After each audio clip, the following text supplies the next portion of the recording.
Stonebringer was a 35-year-old expedition researcher from California. He was a graduate of MIT and had always been fascinated by the natural world. As a child, Jake spent countless hours exploring the forests and mountains of his home state, learning about the diverse array of plants and animals that called these places home. When he wasn't out exploring, he spent his time reading books about natural history and dreaming of one day becoming a scientist. Finally, his chance came when he was offered a position on an expedition to the Amazon rainforest, one of the most unexplored places on the planet. Eve Thompson had always been fascinated by the natural world, and as a young girl growing up in London, she spent hours poring over books about far-flung places and the plants and animals that inhabited them. When she was accepted to study at Oxford University, she knew exactly what she wanted to do: major in biology and pursue a career as a researcher. Eve was overjoyed at the opportunity to finally land her dream job, and she spent the next few months preparing for the trip, reading up on everything she could find about the secrets of the Amazon jungle.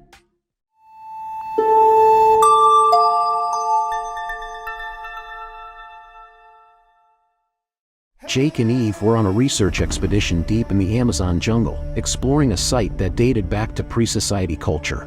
As they made their way through the dense foliage, Jake noticed a narrow path that he had never seen before. He motioned for Eve to follow as he made his way down the path, which opened up into a small clearing. In the center of the clearing was a large cave, which was a few yards wide and deep. The cave was illuminated by natural sunlight and seemed to lead further into the jungle.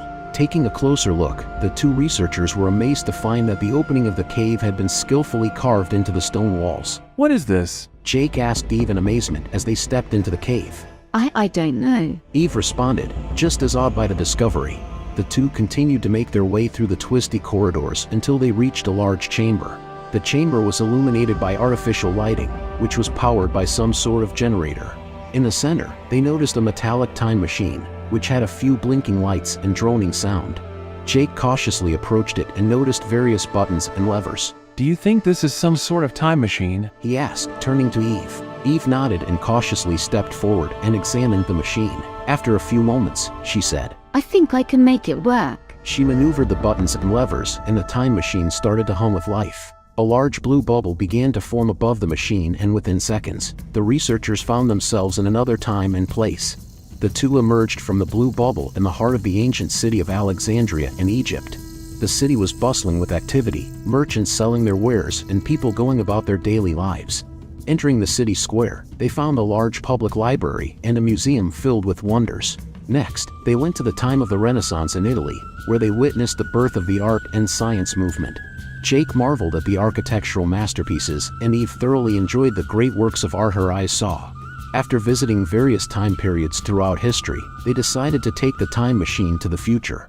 As they stepped out into a world full of robots and automated vehicles, they realized they had traveled to a world hundreds of years from their own. It was a world of advanced technology, a world where robots and machines ran people's lives. When their journey through time ended and they were back in the present, Jake and Eve had gained knowledge unlike anyone else. With a combination of their discoveries, the two researchers were able to unlock mysteries that had baffled scientists for years. Their journey had opened up a new world of possibilities and gave them a better understanding of the past and the future.